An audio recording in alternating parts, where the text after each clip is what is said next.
এই সরকার সফলভাবে গণতান্ত্রিক পরিবেশ তৈরি করে অবাধ নির্বাচনের জন্য যে যে ব্যবস্থা গ্রহণ করা দরকার সেগুলোকে যথাযথভাবে গ্রহণ করে একটা সুষ্ঠু নির্বাচনের ভিতর দিয়ে নির্বাচিত সরকারের হাতে ক্ষমতা হস্তান্তর করবে।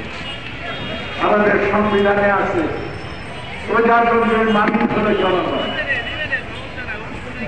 প্রজাতন্ত্রের মালিক যদি জনগণ হয়, সেই জনগণ তার মালিকানা প্রয়োগ করে কিভাবে? তার নির্বাচিত প্রতিনিধিদের।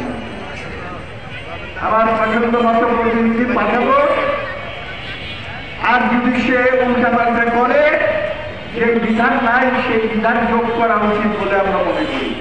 কান ধরে তাকে বের করে দিলাম। সংসদ সদস্য নির্বাচিত করার অধিকার যেমন আমাকে দিতে হবে, তাকে প্রত্যাহার করার অধিকার আমাকে দিতে হবে। আর নির্বাচনের টাকার খেলা বন্ধ করতে হবে, বেশি শক্তির দাপট বন্ধ করতে হবে, প্রশাসনিক কারসাজি, জনতার মন জয় করা নয়, টাকা দিয়ে অফিসারকে হাত করা।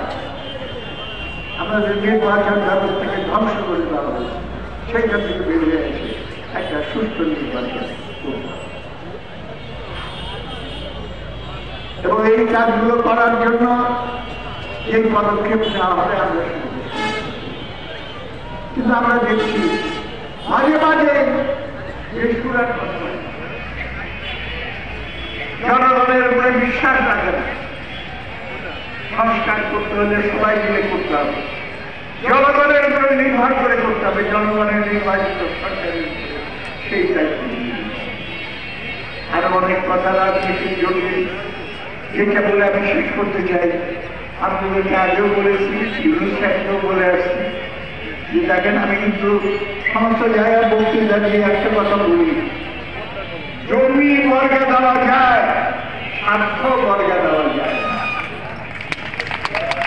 শেখ হাসিনার কাছে যে বর্গা দিয়ে বসেছিল যারা, তারা আজকে টের পাইছে।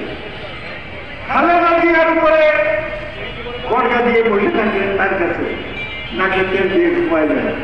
ইউনূস সাহেবের কাছে বর্গা দিয়ে বসে থাকলেন, নাকে তেল দিয়ে ঘুমাইলেন।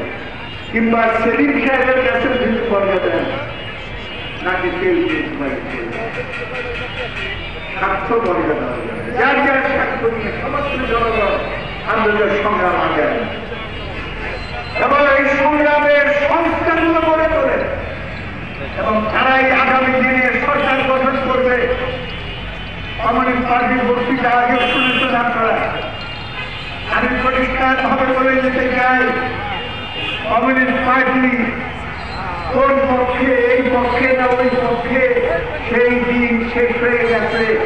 আপনারা সম্মতি দিলে এখন আমরা লড়াই শুরু করব বামপন্থী কমিউনিস্ট প্রগতিশীল দেশপ্রেমিকদের নিয়ে সত্যিকার জনগণের যুক্ত ফ্রন্ট গঠন করে আমরা রাষ্ট্র ক্ষমতা পরিচালনা করব। এবং সেই পরিকল্পনা আমাদের আছে। এইখানে একটু বলা হয়েছে জিনিসপত্রের দাম, গ্রামে বেগুন বিক্রি হয় 6 টাকা, আর ঢাকায় এটা বিক্রি হয় 60 টাকা। এই বাজার অর্থনীতি দিয়ে এটা সমাধান করা যাবে না। এইটার জন্য বিপ্লবী পদক্ষেপ গ্রহণ করতে হবে। র্যাডিক্যাল, বিপ্লবী বলবো না, র্যাডিক্যাল পদক্ষেপ গ্রহণ করতে হবে। যেমন উৎপাদকের সমবায় বানাও আর ক্রেতার সমবায় বানাও। এই দুই সমবায়ের ভিতরে তুমি লেনদেন, বাজারীকরণ ব্যবস্থা চালু করো। সমস্ত গরিব মানুষের জন্য রেশনিং চালু করো। মিলিটারি যদি রেশন পায়, পুলিশ যদি রেশন পায়, আমার গরিব মানুষের কৃষি উপকরণের সাবসিডি দাও, বলে যে বিনা পয়সায় আমরা দিব না। ওয়ার্ল্ড ব্যাংক, বিশ্ব ব্যাংক নিষেধ করে। আমি বলি যে বিনা পয়সায় করে সরকার যে ট্যাক্স দেয়, এই ট্যাক্সের টাকার আপনার কাছ থেকে আসে। আমরা তো ট্যাক্স, খাজনা, কর ইত্যাদির মাধ্যমে সরকারি বাজেটকে হিসাবে যে টাকা জমা হয় আমরা অগ্রিম সরকারকে দিয়ে রাখছি, ওই টাকা আমাদের টাকা এবং আমাদের স্বার্থে ব্যবহার করার জন্য এই টাকা আমার কাছ থেকে দিয়েছে। তাহলে আমার প্রয়োজনে এটা ব্যবহার করলে সেটাকে সাবসিডি ভর্তুকি বলা উচিত নয়, সেটাকে বলা উচিত অ্যালোকেশন, বরাদ্দ, প্রয়োজনীয় ক্ষেত্রে বরাদ্দ। এবং শিক্ষা, চিকিৎসা, বাসস্থান, নিতান্ত একান্ত প্রয়োজনীয় 5টা জিনিস মানুষের বেঁচে থাকার জন্য দরকার। সেটা সংবিধানে এখন যেখানে আছে যে আমাদের লক্ষ্য এটা 60 বছর ধরে খালি লক্ষ্য হিসেবে লিখে রাখবা, এইটা অবিলম্বে মৌলিক অধিকারের চ্যাপ্টারে নিয়ে আসতে এবং মৌলিক অধিকার থেকে বঞ্চিত করলে আমার অধিকার থাকবে আদালতে গিয়ে সরকারকে জবাবদেহি করতে বাধ্য করা, আমাকে ক্ষতিপূরণ দাও, আমার মৌলিক অধিকার কেন পালন করে। এগুলো খুবই গুরুত্বপূর্ণ সিদ্ধান্ত যেগুলো করতে হবে। আমরা সংবিধান যারা মাটি করে নতুন সংবিধান রচনা করতে চাই, আমরা মনে করি এইটার ভিতরে একটা গভীর অভিসন্ধি আছে। আমাদের মুক্তিযুদ্ধকে তারা ধ্বংস করে দিতে চায়। আওয়ামী লীগ একভাবে ধ্বংস করেছে, সেই কাজটা কমপ্লিট করার জন্য আরেকটা মহল আওয়ামী লীগ সমস্ত তার অপকর্মের আগে জয় বাংলা বলত, বঙ্গবন্ধুর নামকে ব্যবহার করত। মানুষ মনে করেছে এগুলো খারাপ জিনিসের সঙ্গে যুক্ত, মানুষের ক্ষোভ সৃষ্টি হয়েছে। কিন্তু আওয়ামী লীগের বয়ান সঠিক বয়ান নয়,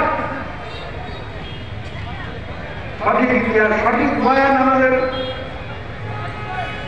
মানুষের সঙ্গে নিয়ে আসতে হবে এবং কোন অবস্থাতেই ৭১-এর বিজয়ের বিরুদ্ধে যে নয়, ৭১-এর মুক্তিযুদ্ধের পক্ষে দাঁড়িয়ে তার প্রকৃত বাস্তবায়নের জন্য আওয়ামী লীগের ফ্যাসিস্ট শাসন এটাকে যে বিকৃত করে ফেলেছিল, সেই বিকৃতি থেকে এটাকে উদ্ধার করতে হবে। খালি ৭২-এর সংবিধান বলে তো চলবে না।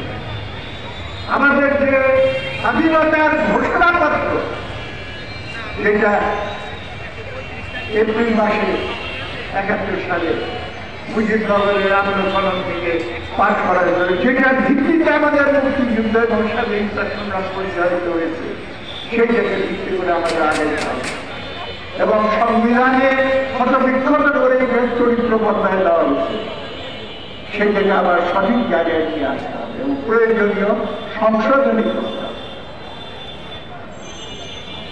আমি কথা বাড়াইতে চাই না, আমাদের যেখানে কথা বলার জন্য না, আপনার কাছে আমি বলেছি একটা দায়িত্ব আপনারা নেন। প্রত্যেকটা উপজেলায়, প্রত্যেকটা ইউনিয়নে, প্রত্যেকটা ওয়ার্ডে আপনি কমিউনিস্ট ভাবপন্থী প্রগতিশীল দেশপ্রেমিক গণতান্ত্রিক শক্তির যুক্ত ফ্রন্টের কমিটি করে তোলেন এবং সেই কমিটিগুলোর মাধ্যমে আমরা আগামী দিনে তাদেরকে নিয়ে সরকার গঠন করব। আমরা প্রস্তুত হয়ে যান, যেগুলো যিনি অজানা আছে সেইগুলো করে দিয়ে নেন এবং তাদের ভিতর থেকে আমরা ডিসি বানাবো, তাদের ভিতর থেকে এসপি বানাবো, তাদের ভিতর থেকে সমস্ত রাষ্ট্রীয় কর্মচারী কর্মকর্তা নির্বাচিত অ্যাপয়েন্টমেন্ট হওয়া ক্ষমতা, সেটাকে বলে বিপ্লব। পুরানো ব্যবস্থা ঝেড়ে মুছে পরিষ্কার না করলে আপনি পুরানাটা আবার আপনি লিখতে, এইটা বিপ্লব হয়নি। ছাত্র সমাজের গণ অভ্যুত্থান দেখেছ, আমি শাসক শোষক শ্রেণীকে বলতে চাই, দেশি বিদেশি শোষক শ্রেণীকে উদ্দেশ্য করে, তোমরা ছাত্র সমাজের গণ অভ্যুত্থান দেখেছ, কিন্তু শ্রমিক কৃষক মেহনতি মানুষের গণ অভ্যুত্থান এখনো দেখো নাই। সেই ছাত্র শ্রমিক জনতার গণ অভ্যুত্থানের ভিতর দিয়ে সমাজতন্ত্র অভিমুখী নূতন সমাজ এবং রাষ্ট্র ব্যবস্থা নির্মাণের জন্য আমরা সংগ্রামের প্রস্তুতি গ্রহণ করুন। রাজপথ ছাড়বেন না, রাজপথ আপনারা সংগ্রামকে অগ্রসর করে নিয়ে যান। আপনাদের সবার শুভকামনা করে, সুস্বাস্থ্য কামনা করে আপনাদের ধন্যবাদ, অভিনন্দন জানিয়ে বিদায় দিচ্ছি। আসসালামু আলাইকুম। আপনারা ভালো থাকবেন।